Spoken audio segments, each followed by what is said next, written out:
August 21st. I'm Rim. I'm Scott. And this is Geeknights. Tonight, making babies with Tempus. Let's do this. You know, until today, I'd never been on a train that just broke down. I was on a train that broke once, but it only broke for a short while and then kept going again. See, I'm riding.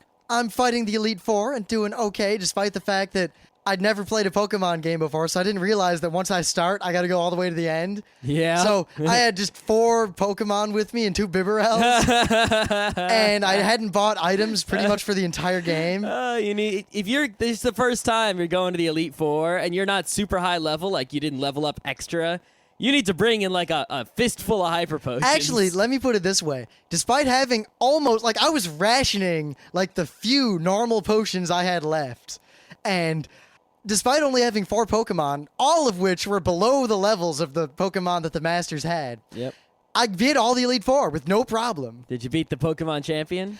I killed 2 of her Pokemon, and then I had nothing left but 2 Bibarels. Yeah. And I had no more revives or potions. Basically, the thing you have to do is you have to do it at least once and fail to figure out what Pokemon they have and which Pokemon they have that are trouble Pokemon, and then make sure you bring in attacks that can get rid of those Pokemon right away, and then it's real easy. I don't like most of the Pokemon that are available to me before I beat the game, so I really only have 4 Pokemon. Because I don't have a fire Pokemon, because all the fire Pokemon are either crap or everybody uses them. Yep. I don't want a Rapidash. That's the thing, is because they get all the good fire Pokemon are after you beat the game. Yeah. Or in the other games. I refuse to use a Rapidash just because everyone has one. I stopped using mine. Yeah. I'm going to bring over so I'm fighting through that, and then the HVAC, the cooling, air conditioning, whatever, just kind of stops. Well, it wasn't so necessary today. It was kind of cold and rainy. Actually, the superheat was on. Oh. And then the lights flicker and come back on. And then the train just kind of slowly rolls to a stop with the river on one side, the cliffs on the other side, and it was one of those sections with only 2 tracks. So we're now blocking all northbound traffic. Nah. All right. Sit there for a while. I'm just kind of relaxing. It's actually really nice. There aren't many people in my car. There's an old guy sitting next to me reading some history book. I'm just sitting there, and there's a young, hip, yuppie kind of guy who immediately whips out his cell phone and starts texting furiously. So after about 5 minutes, the conductor comes on and says, yeah, the engine just kind of stopped. We're trying to start it again. We expect to be en route shortly. Can't they just get another engine to come down and grab your train? Do you know how much of a pain in the ass that would be and how much time that would take? I thought engines could just grab engines, or yeah, where are they going to come up behind the train and push it? Scott, I don't think you understand at all how trains are routed. It's kind of like air traffic in that there's zones, and once a train enters a zone, no other train can enter that zone for a period of time until the train leaves the zone. Mm-hmm. And zones are one way, and you have to do all this stuff. Basically, to send another train in, they got to get another train, get it ready, get it into position. But it would take so much time that they basically sat there trying to get this engine going so they wouldn't inconvenience everyone. Of course you do that. Duh. But I don't think they didn't even plan to send anything else yet. So what if they couldn't get it fixed? The only plan, if they couldn't get it fixed, was to send an auxiliary train on the southbound track to pick everyone up and take us to our destination, and then I guess delay all southbound traffic for a while. That's kind of sucky. Yeah, and then eventually send some way out to get this train out of the way. They should have just had those things, they put them on the track, and you pump up and down. Yeah. You go, weeka. So I don't care. I put away the Pokemon because after I was defeated... You didn't get home too late, so it wasn't so bad. Well, yeah, it wasn't so bad, but I sat there for a good half hour. And the thing is, it's all cool. I don't care. I'm in no hurry. So I'm just kind of sitting there. It's raining outside. I stop playing my Pokemon because I'm pissed off that I died. I start reading my Plutarch. The old man next to me is just reading his book. We're all cool. The announcer says again, all right, we think we got it. Give us a minute, and the train's going to continue. We're going to get to Garrison.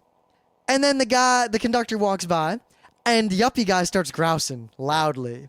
And then when the conductor reaches his seat, he grabs the conductor and stops him and basically says, so obviously the train's just going to limp into Garrison, and then we're going to have to change to the whatever train that just passed us, because I saw the 652 whatever train just passed. So why did you just announce that? Why lie? And the conductor completely ignores him and keeps walking. Yep. And then we get to our stop at Garrison, and he says, Garrison Station. And the yuppies grumbling and grousing and yelling and blah, blah, blah, blah, blah. Why don't these tell us we're going to have to change? And then the doors close, and the train keeps going to Cold Spring.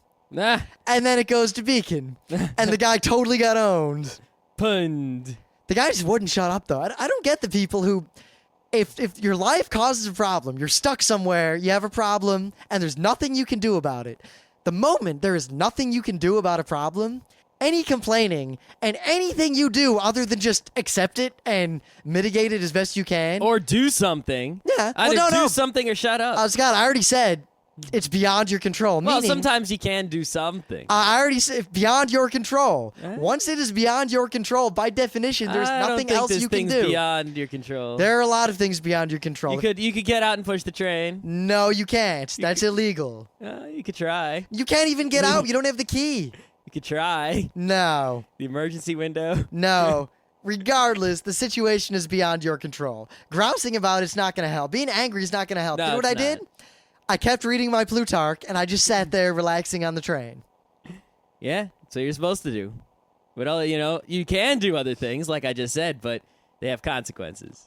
But anyway, I don't get people who get so worked up about things that they have no control over. Like, can't they think? Don't they realize, all right, yelling at the conductor is going to get a whole bunch done. The train's just going to start moving immediately. Well, when I it's, yell at the some conductor. people, they live with the don't worry, be happy, and some people don't. And those people are generally less happy, and it's their own damn fault. Yeah, pretty much.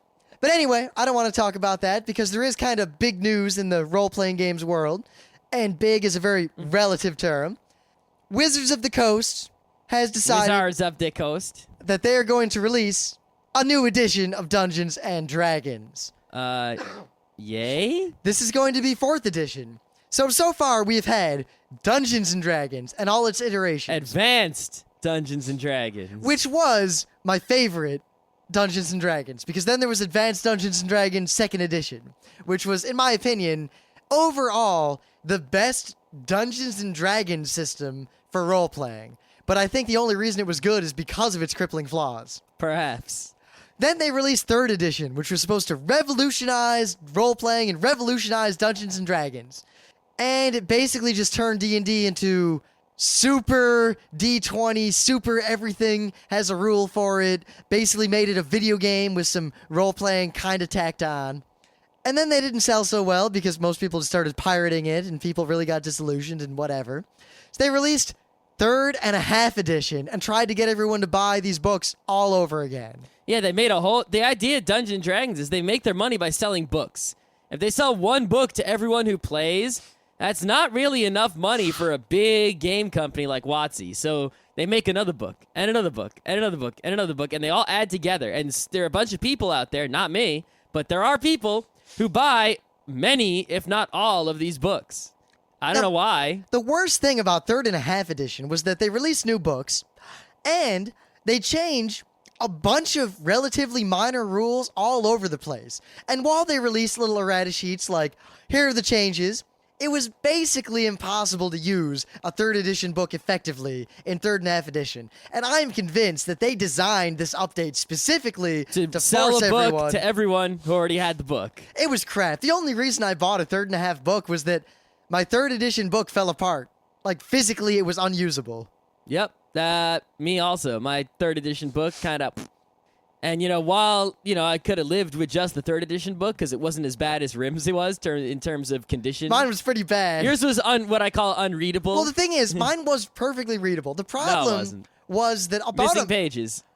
the only pages that were missing were the pages at the end that had the monsters, because that book came out before the Dungeon Master's Guide and the Monsters Manual came out. Remember, I bought that book the day 3rd edition D&D was announced and released. I also bought the very first printing of that book, but it wasn't the day. It was the day my whole D&D group went out and got it. In fact, also, remember, that book came with that CD? Yep. Now, the CD there was only one thing you were allowed to do with that CD. I believe it was chuck it after breaking it. Yeah, something It was like actually kind of ritualized among the front row crew. Anytime we found someone who had the CD, we basically force them under threat of death to take it out and of their own their own relatively free will, break it with their own hands and throw it away, possibly spitting on it. Basically, the CD had this really shitty character generating software on it. Didn't it have that really 3D bullshit thing on it too? I don't remember, but it had a some, really shitty character generator. It was just crap. So, 4th edition. I'm going to come out right now and say that I generally get the impression that 4th edition is crap. However, I can't say it's crap universally. I can say it's crap for people like us. And when I say people like us, I mean people who roleplay. Well, basically, from everything I've read, and I've read some, I haven't read everything, but I've read some, and 4th edition, if everything that has been said about it is correct, is a better Dungeons & Dragons. They're going to fix things that are wrong with Dungeons & Dragons. Like, for example, familiars won't suck anymore and be ignored, and, stuff like that. Stuff that is wrong with Dungeons & Dragons itself. However, if you are like us, and your main complaint with Dungeons & Dragons is that it is Dungeons & Dragons, guess what? 4th edition D&D is still D&D. They're not changing it to something else. They're just fixing it within itself. Sort of like the way that World of Warcraft is still a MUD. It's just a fixed MUD. The thing is, when Scott says fixing it, basically, from what I can gather, the majority of the changes are fleshing out combat more and making combat more complex, making the decisions you make with your character's creation and leveling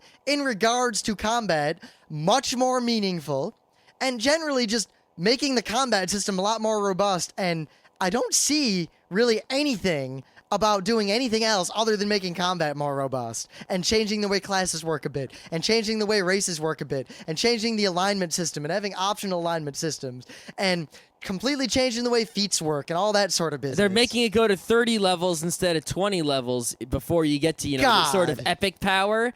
And I think that's, for this system, I think that is a better Dungeons & Dragons, because part of Dungeons & Dragons that sucks is that you only increase in power and progress relatively rarely, and progressing is very fun. However, the real solution is Burning Wheel, constant progression, if gradual. Well, not just that. The real issue is that they're adding 30 levels, but I get the impression that they're adding 10 levels to the 20 levels.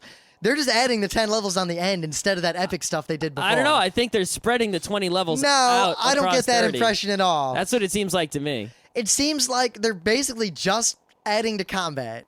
Yeah, in fact, one of the specific all things. it really is in the book is combat. I'm going to read a quote from some shit blog, because there's really no good... It's not a blog, but whatever. Whatever it is, there's no good gaming press. Most of the sites I found were either wrong or just linked to the D&D website or quoted the D&D website directly in poor choice.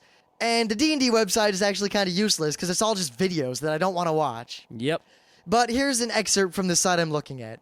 The fighter is the only current 4th edition class with capabilities that depend on the weapon they have chosen to train with the most. Even at first level, a fighter who uses an axe will have different power selection than a fighter who relies on a flail, or a rapier, or a pick. Walt, I don't know what I want to say about this. 2nd edition was kind of cool in that they really broke it down. Weapons didn't matter. They all just did kind of different damage, but they used to have weapon speed, and initiative was determined per round. So as a result, you had to at least decide, do I want the quick weapon or the slow weapon that does more damage? And they kind of got rid of that in 3rd edition. As a result, very few weapons had really anything to make them different from other weapons. The only things that differentiated weapons in 3rd edition are some of the weapons can critical hit more than others, but very few. Some of them have an extended range, but very few. And all of the ones that are weird require you to have crazy proficiencies, so barely anyone can use them. And the rest of them just are either ranged or not ranged, and they do an amount of damage. And that's it. There's no real, a sword is a sword. One does slightly different damage from the other. Ooh. I guess the bottom line is, as far as I can tell, they're not really changing anything in Dungeons & Dragons other than making it more 3rd edition. And forcing everyone to buy new books so they can make more money, because if they just sold one edition forever, eventually everyone would own the books and no one would buy it anymore, because they're not trying to get more players. They're just trying to sell more shit to the existing players. The same shit that's wrong with comic books. If you like combat in Dungeons & Dragons, buy 4th edition. Nah. if you don't like the combat, or And you don't like buying more than one book? or if you care about any of the things other than combat, at this time, I see zero reason to buy 4th edition or to even bother considering it. You know, if you buy Burning Wheel, you won't need to buy another book for the rest of your life in terms of role-playing. It's just one book. Though I Period. will point End of out, there is story. another fairly significant change, and I kind of like this. All right. Did you know there's the Living Greyhawk? If you don't know what that is, I'm not going to bother explaining it. Oh, that's right. They're doing all this online stuff. No, not even that. Just Living Greyhawk has been around for a long time. And Greyhawk was kind of the official generic setting for Dungeons and Dragons for God knows how long. Mm-hmm. They're dumping that because no one gives a shit about Greyhawk and no one likes it. Good. Finally, they're making Forgotten Realms the fucking official thing as far as I can tell. It's now going to be Living Forgotten Realms, and they're just dumping Greyhawk. Yeah, I think they're doing a lot of online stuff, right? That I've heard. Like, they're going to make some softwares you can play online and stuff like that. And this is good business because there's a lot of people out on the internet and around the world who want to play tabletop role-playing games, but they can't because they're losers with no friends in their area who would play with them. Also, I note that I always say that 3rd edition and I guess 4th edition combat, they basically made it like a video game. It's getting to the point where it'd be easier and more interesting if you all just sat around a computer and did your D&D combat with the computer handling all the rules for you. I think there's going to be a convergence between the D&D books and like the D&D games, like, you know, the Neverwinter Nights and the Morrowinds and I think they're going to whatnots. expect people to play D&D with their friends using the online tool to handle combat, or play it with their friends around the world using an integrated talk to each other, dice rolling, combat I think dealing they're with just thing. hoping they're going to be able to still make money from this property they own by selling software and But- internet services as opposed to books, which no one wants. From that perspective, they're doing everything right. They're making a system that becomes more and more tedious to use tabletop and more awesome to do online or with a computer. And they're catering to this really important thing of a lot of people play a lot of D&D in high school, and then they go to college and they miss their old D&D group. If they set it up where it's really easy to play D&D specifically online, a lot of people are going to use their online service to continue to play games with their old gaming groups when they move, or when they get jobs and don't have time to Yeah. get together for 8 hours every month. Oh, yeah, it's great business, but it's not great as far as I'm concerned, personally. But I'm glad that they're giving Forgotten Realms the nod, because I gotta say, the Greyhawk setting was crap. I'm gonna say that straight up. It was bullshit. It was garbage. I hated it. It was just really bland and uninteresting and poorly thought out. Forgotten Realms, just for the wealth of novels and everything, while it's a high fantasy kind of la-di-da setting, it's really fucking fleshed out, and I think it's a great place to run a Dungeons & Dragons game in, if you're not gonna make your own campaign setting. Yeah. I'm just not a real fan of any of the campaign worlds. really. Scott, I you're mean, not a fan of campaign settings, period, even if someone makes it from scratch. Pretty much. Which I think is kind of dumb, but I'm not going to get into that. Nah. And I thought Planescape was always kind of cool, though a bit crap. Some of the ideas of the settings are okay, just but playing it never fleshed out well. Playing Planescape was always kind of eh. yeah. Of course, granted, part of that was that most of the Planescape I played was 3rd edition, and I don't like 3rd edition, so it's tainted.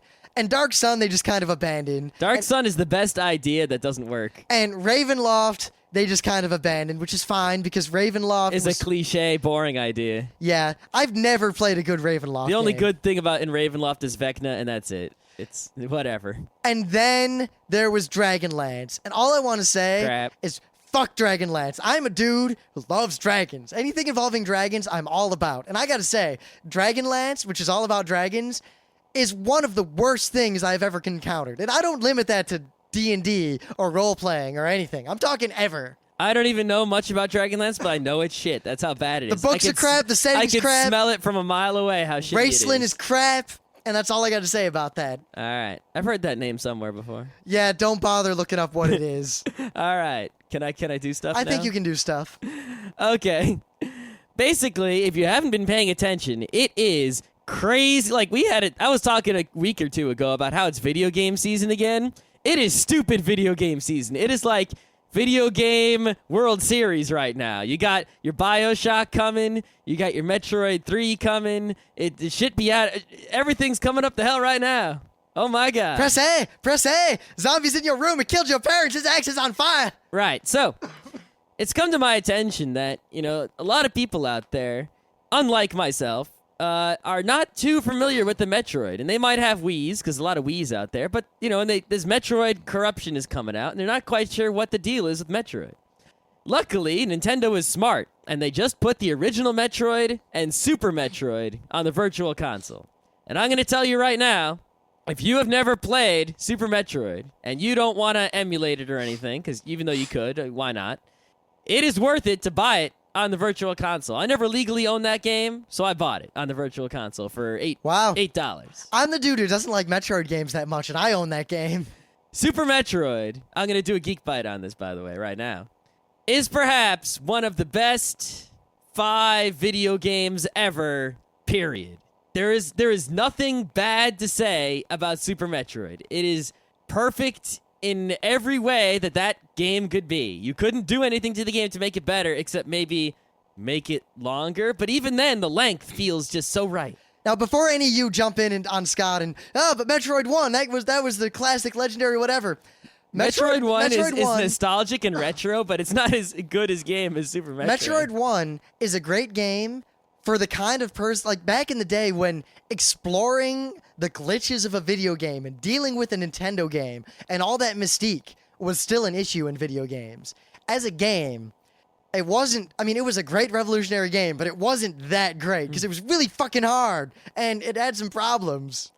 Yeah, Super Metroid is like the same, because Metroid 2, if you don't know, for the Game Boy, it was for the Game Boy original, wasn't at all like Metroid 1. It was like you fought Metroids all the time, and, it was sort of completely different in a way. Even though it was still sort of, an exploring game, it was much more linear and less exciting. Super Metroid was a return to the original Metroid style of play, to Planet Zebes, and in full force, basically. Oh, man. It had one of my favorite moments in video gaming when I'm playing the first part of that game and I'm in the same world from Metroid 1. You fly in on your ship, you land on this planet, you get out of your ship, you go in, and you go down an elevator, and you're in the place where the head boss of Metroid 1 was, and it's the same room. And it's the rotted out remains of Mother Brain that you killed. You go to the next room, and you go to the next room, and you go, holy shit, it's the beginning part of Metroid 1. It's the first room, and it's the exact same map.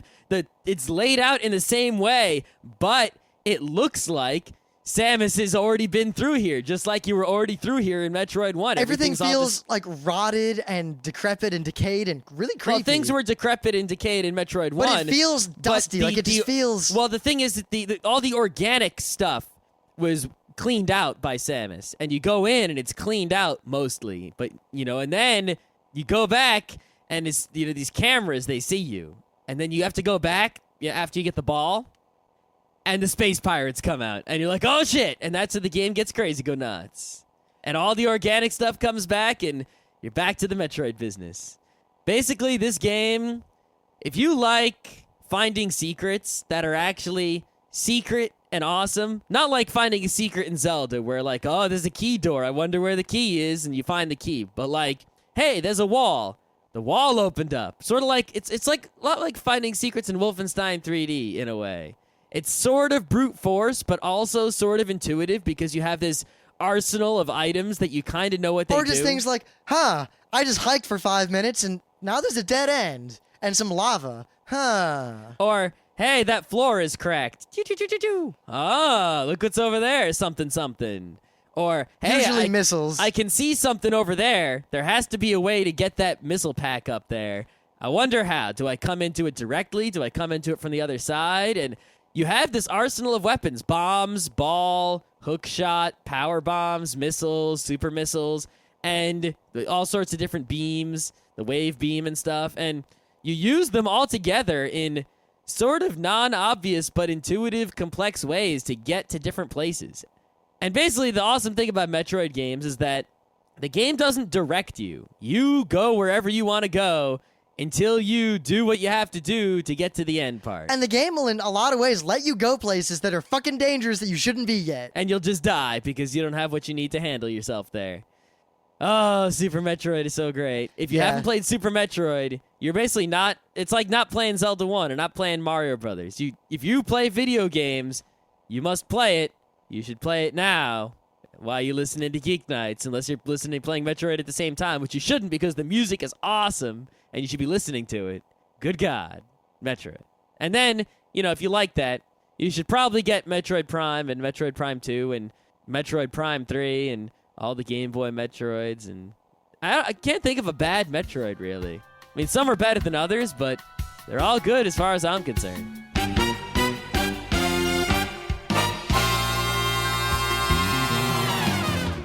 Things of the day.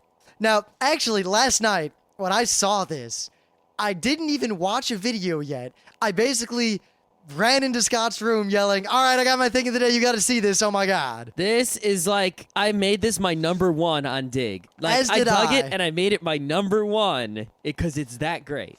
What this is, very simply, is a gentleman or girl. I didn't actually look up who did A it. Japanese person, obviously. Yes. Well, they might have just happened to have been using the Japanese ROM.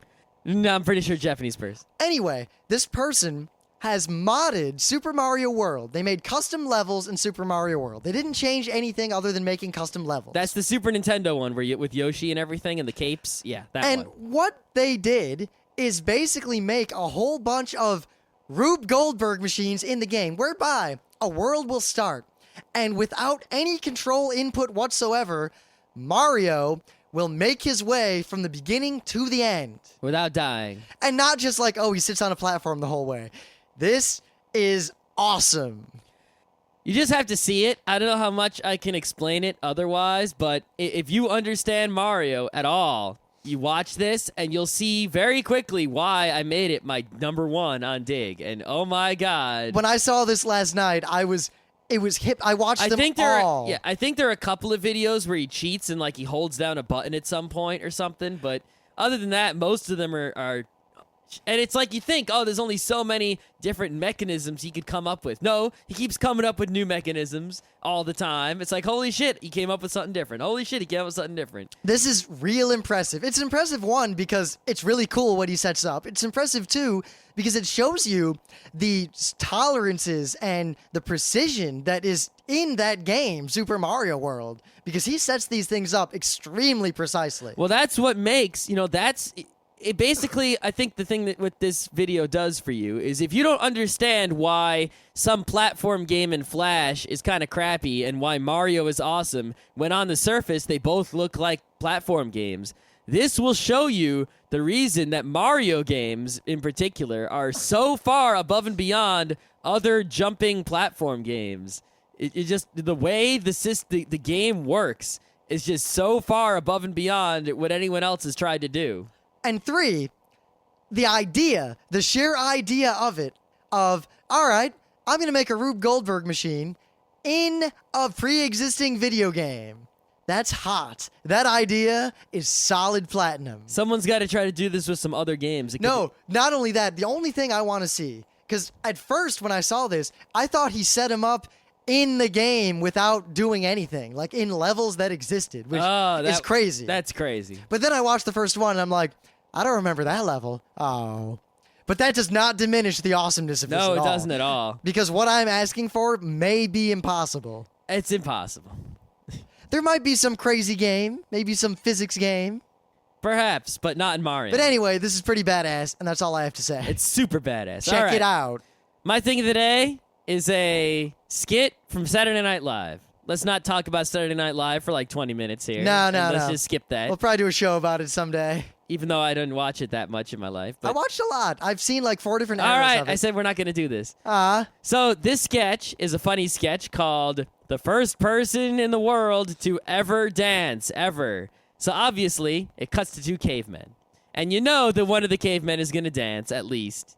And let me just say, this is funny because they bring in an anachronism. And you go, oh man, the anachronism. And then the dancing itself is funny. And then there's another anachronism, and that's the win. To me, what did it for me is that it's kind of like when I used to live with 2 cats in Poughkeepsie on the top of a mountain. And I had a laser pen. And, cat plus laser pen is like better than a DS. Oh, yeah. So It's like 2 DSs. I don't know what it was, but 4 screens. one of the cats could see the laser pen dot, and one of them could not. The cat wasn't blind. It just could not see the laser pen dot and never reacted to it once. Maybe it just didn't care. The thing is, it reacted to flashlights and all sorts of other things, and it reacted to a green laser pen. But anyway, so whenever I'd play with the laser pen, the one cat would be like, oh my god, this is dot, I gotta go get it. Oh my god, this is dot, I gotta go get it. And the other cat would just stare at that cat like, what the fuck is wrong with you? What are you doing? And the cat would always kind of walk over and like paw at the cat like, stop it, you're weirding me out. Just stop it. And that is exactly what the caveman's companion is doing to him while he's dancing. Yeah, that's what he's doing right there. Because obviously the one caveman does not hear the music. I think what also makes this funny is how a lot of people in this world, they feel awkward dancing, especially when other people are not dancing. And this sort of takes a modern day feeling and puts it in a caveman setting, which is very entertaining. Yeah, it's also kind of this inspirational message of, if you hear music, metaphorically or not, dance to it, regardless of whether a caveman is throwing sticks at your feet. Or it's just funny, because it's a Saturday Night Live sketch. Yeah, well, also this is one of those few SNL sketches that was just so perfect, because the music starts coming in, and I'm not going to say what song it is, but it's the perfect song for this sketch. I'm sure half our listeners can actually name the song and half can't, because I know the name of the song and Rim doesn't. I didn't actually know the name of the song, but I knew who did it. You didn't pronounce it correctly. A lot of people don't. I know. Mostly because people have MP3 files that don't give you the accent on the last letter. I'm pretty sure. I didn't realize there was an accent there until just now. Yep. But the look on the caveman who dances face when the music starts coming in and he realizes, it's kind of like when the monkey in 2001 picks up that thing and realizes that he can hit other monkeys with it. It was that kind of moment. But anyway, speaking of cavemen, tonight we're going to talk about the ancient Greeks, because we have played a game that is basically a perfect simulation of life in ancient Mediterranean cultures. Well, the game isn't... I was being funny. Yes, but the game isn't specifically Greek, but it's not a specifically Greek-themed game, but it kind of fits the gameplay. It is very much early, like Bronze Age, if not earlier, Mediterranean culture. Like all the way up until airplanes. Like I might even say pre-Dorian invasion Greeks. Yep. All the way up until airplanes and trains and all that other Kinda, but it doesn't really. It doesn't really, but that on the board, there's a picture of an airplane at the end of the game. Now, when I say that this is a perfect simulation of life back then, I'm going to sum the game. The game is called Tempus, or Tempvs, if you want to be funny, because they write the U like a V, and it's all stylized. Yep, Tempus. If the game is basically, you control a culture, and your options throughout time in this culture are sit around and think about things. Yep. Make babies. Yep. Send those babies off to die in war.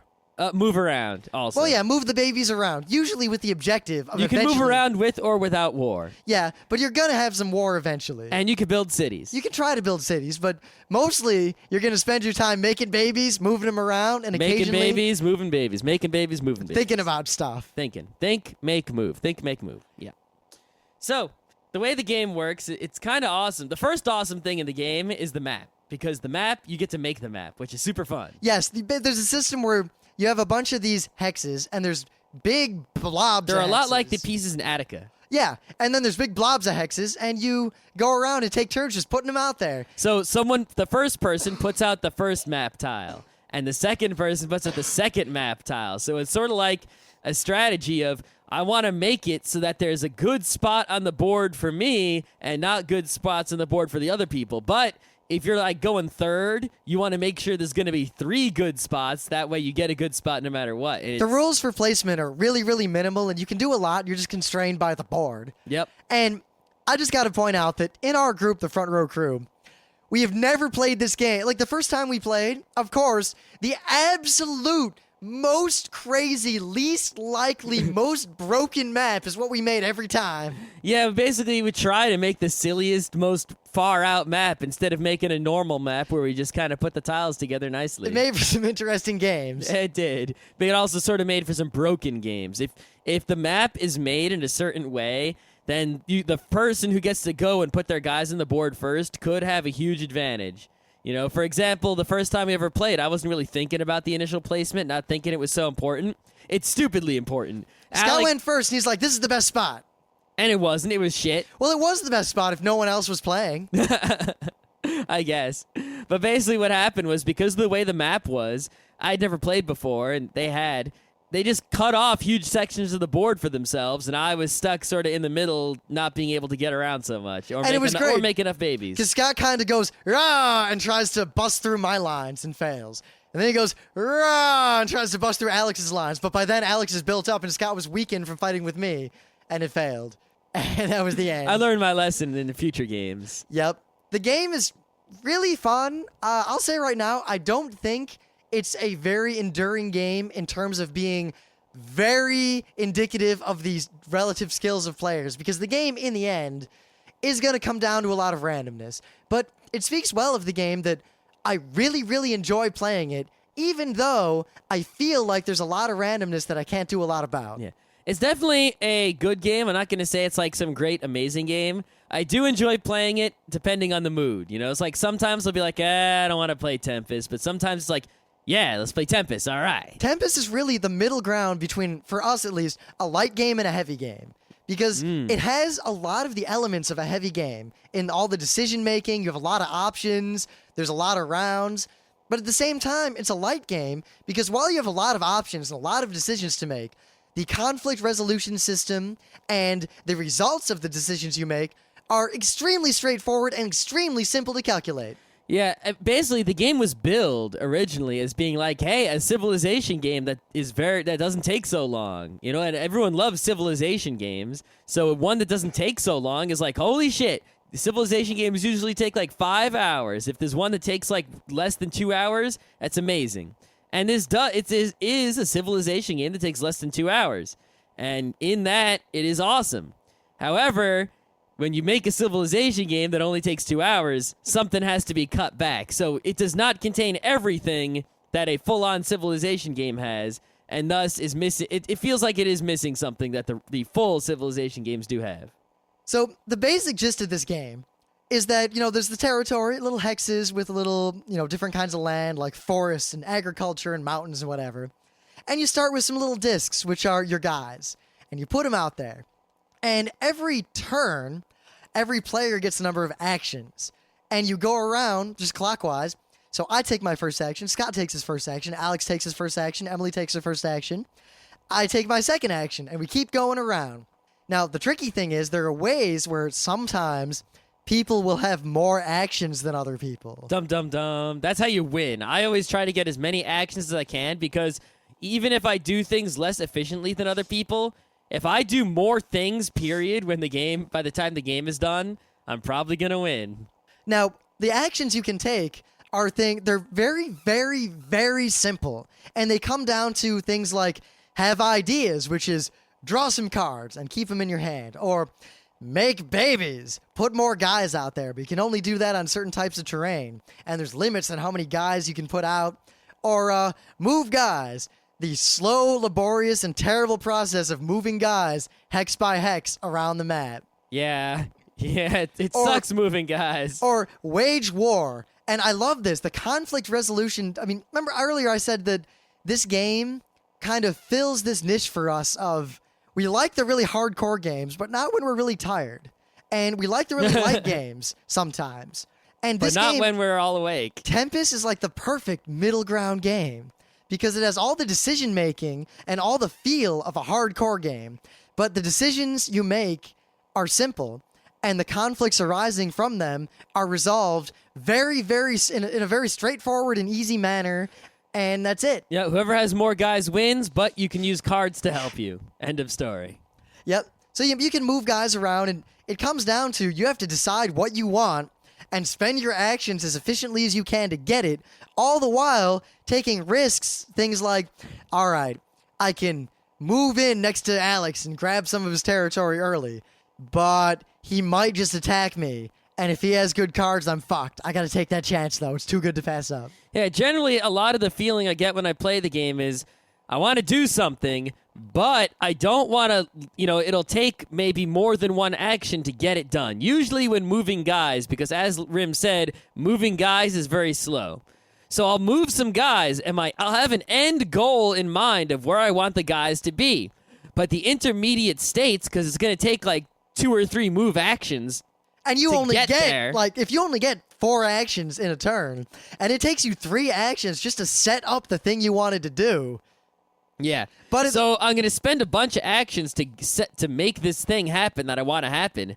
But all the intermediate states, I'm vulnerable. So I got to figure out either a way to not be vulnerable or a different goal or something so that I don't take the chance of someone else just ruining what I'm doing in the middle of it, ruining, like, my whole turn and screwing up my whole game. Now, on one hand, it kind of has this Age of Steam feel, and I'll get to that in a second, in that the game, you can get so little accomplished with each action that it feels like just this war against the game to get anything done. You want to get that land that's in the next hex over?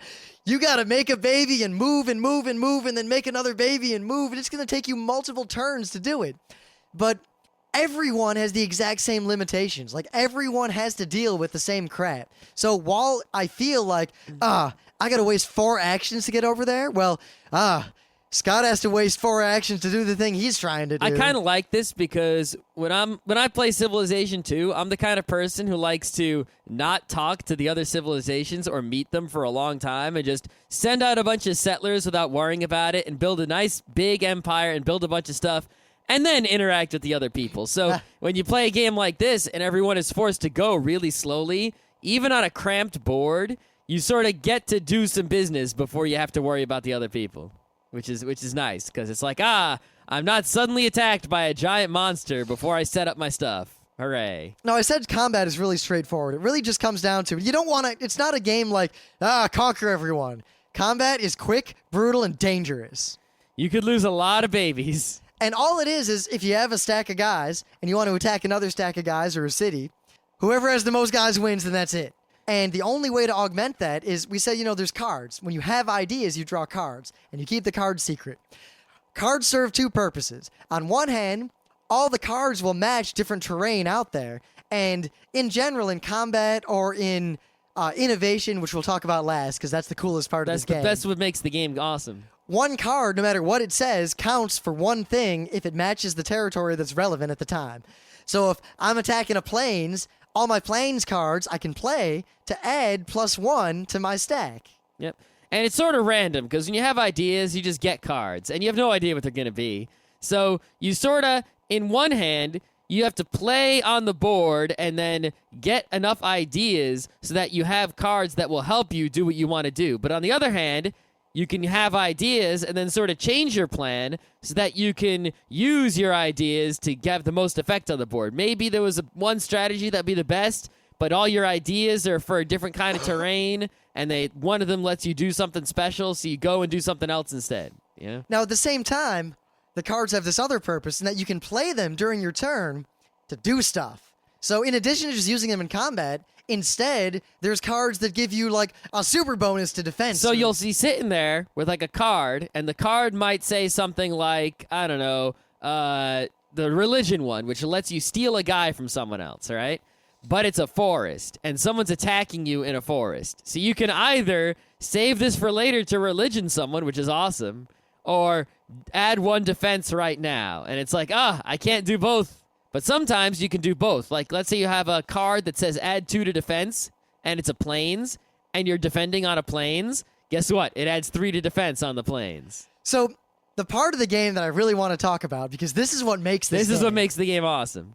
There is this innovation track, because the game, there's a track that everyone will go down from the top to the bottom, and it lists all the limitations and abilities of all the players. So, like, the number of cards you get when you take ideas, the number of babies you get when you do babies. Right, so at the very beginning of the game, right, if you make babies, you make, like, 1 baby. And if you have ideas, you get 1 idea. And if you move guys, you can move, like, 1 guy, 1 space, right? And that's it.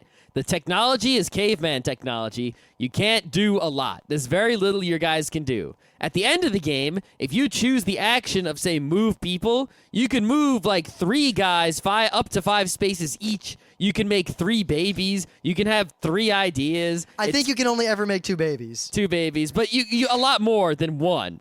Yeah, all these attributes go up in the tech tree. So the higher technology you have, when you spend an action, the more you can do with one action. Now, the really cool thing about the tech tree is that there can be disparities in tech. Because the way it works is the tree goes down, and every step of the way has a kind of terrain next to it.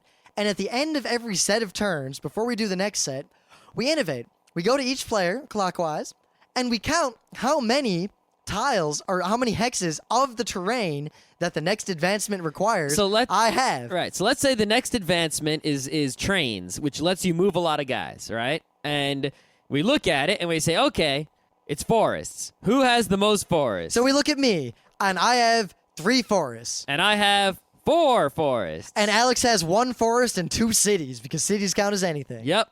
So it's 4, 3, and 3. But I have no cards. Now, see, that's the other thing. I said you can play cards in combat. You can also play cards in innovating. And the way it works, and in combat is the same way. This is another one of the cool things that makes this game. When you play cards, you declare how many you're playing, and you don't show them. So in the innovating part, let's say we all look at the board, and Scott has 3 forests, and I have 4. I have 3 cards in my hand, and Scott doesn't know what they are. I elect to play 2 of them face down. So Scott knows that I have, 4 cities, or 4 points toward innovation, and I have played 2 cards. Which could be like anywhere from 0 to 4 points. Because there's no guarantee what card I played. I can play a totally irrelevant card. I lose the card, but I can bluff. Yep. And then it's up to me to decide, well, do I think he's bluffing? Am I going to spend cards that might not do anything at all for me? What am I going to do here? And then whoever has the most, and if there's a tie, it doesn't matter, you both win, gets to advance on the track. So, but you can only have a disparity of 1 at every given time. Yeah, so the game basically, doesn't just explode. So what happens basically is every time, everyone goes up to the highest level that you're at currently, and then whoever has the most jumps forward. So people are either going to be at the default level or 1 step up. And there's no way to be 1 step up the entire game unless everyone else sucks. It's pretty much set up to where you're going to have to look at the track and look at where you started. And look at your cards. And like a really good strategy is to forego a couple of advancements to get the big one you really wanted. Yep. So like I'll wait and I'll know, all right, if I advance now, I will get 1 more action than everyone else in the game. So that's way more important to me than that other advancement, which would have let me have 1 more baby. Now, advancement happens no matter what. The game, every round, everyone advances. The question is just... Some people advance more that round. Like, everyone catches up, so that's how the game ends. You follow the tech tree to the end, and then the game's over. But some people, they figure out airplanes, and some people don't. Well, airplanes at the end is just, there's 1 final tech advance. Whoever wins the last innovation gets 3 victory points. Which is big. That's made the difference before. Yeah, it has. I would have won, except one time Alex got the airplanes and I lost. The game, I don't know what else more I can really say about it. It's really fun. It seems to kind of play out in 3 stages, where in the first part of the game is like posturing and you set up and you decide what you're going to do, and yay. And then the second part of the game is the borders kind of stabilize as everyone gets out to the limits of their influence and power. And then there's the jockeying for control. And then the third phase of the game is balls out. Everyone takes out the crazy strategy that they've been trying to secretly put together through the first 2 stages. See, I noticed it being a little different than that. I've noticed it being the first part, everyone sort of gets ready. And the second part, everyone executes their crazy strategy. And the third part, people just try to scrape up all the remaining points on the board. See, in the second part, it's not like the crazy hidden strategy. It's just, all right, I have now come into contact with Alex's civilization and Scott's civilization, and the whole second part of the game is dealing with that, trying to move your guys around. And that's what the action is. The last part is just, there's only like 10 points available left on the board. Scrape them up if you can. The third part of the game is where, maybe I should have been more clear. The second part of the game is the standard fighting against other players, moving around strategies. But it seems like the third part of the game is when everyone has at least one, all right, I got this crazy idea that if I pull it off, I'm going to bust up Alex's Because what eventually cities. happens is after everyone scrapes up the remaining points on the board, there's still a little bit of game left. And there's ways in which you can take big risks for possible reward because there's no other rewards to get. There's only so many rewards left. So people are willing to sacrifice things to get those rewards because you're not going to use those resources anywhere else. Where are you going to use them? There's no other place to go. Now, this game I mentioned before that the game feels like it's constantly holding you back, a lot like Age of Steam. Well, this game was designed by a man named Martin Wallace, who is responsible for such games as Age of Steam, Look at Age that. of Steam 3rd Edition, Age of Steam Expansion, All right, we Age get the of Steam idea. Expansion, We get the idea. Railroad Tycoon, and I'm curious about this game called Age of Arguments, but I gotta look that up. We gotta buy that game just for the Yeah. name. Oh, it looks super ghetto. Oh, it is super ghetto. Oh, wow. I might have. This is the ghettoest thing I've ever seen. It's kind of cute. All right. Oh, my. Anyway, Tempus is it's not the greatest game ever, but it's a pretty good game, especially if you like to make babies. And sit around and have ideas and throw babies at walls of death as you try to take over cities and fail. yeah, if you like civilization games, but you don't want to spend many hours, and you're willing to sacrifice the complete fullness of a full-on civilization. You know what? I'll game, go one step further. I highly recommend this game to anyone who has played all the beginner, basic, intro-level German board games, and you want a game that'll kind of bring you into the more complex games without hitting you over the head immediately. Yeah, this game definitely does that. That's for sure. This is a good transition between the Carcassones and the Settlers because of Catan. it puts on a friendly face, but there's more to it than that. But Yes. not so much that it'll scare you away. It's not the Tigris and Euphrates and the Puerto Rico, No, it's not. but it'll prepare you for those games. kind of. In the sense that you'll get used to the mechanics. You got to play pretty much one of these games and then one of those wooden cube games, and then you're ready. Yeah, this will help you out with sort of the action mechanic, which is prevalent in a lot of games like Tikal and such. All right, we're done. I think that's the end of that. There may or may not be a show tomorrow. Most likely there will. It's probably going to be something special. It all depends on if my dad suddenly flies into New York City tomorrow, and I won't It all know. depends on my work and their party. Yeah, pretty much it's either going to be no show or me and Emily are going to do a show. We can do a show on. We got some ideas. All right. We'll see. Maybe I'll do it. Maybe I'll be back, just late. I don't know. That's fine. It doesn't affect us. We'll do the show early like we always do. Yeah, whatever. All right. We actually did the show late tonight, so I'm going to sleep. I got to go dry my laundry and go to sleep. Awesome sauce.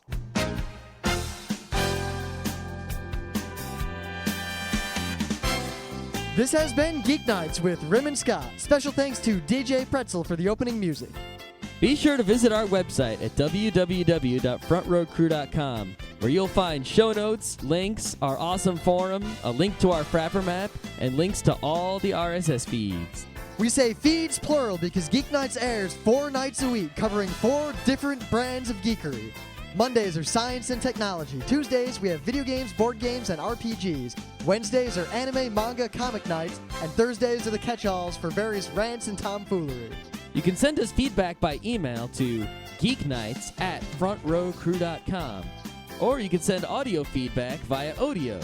Just click the link that says Send Me an Odeo on the right side of our website.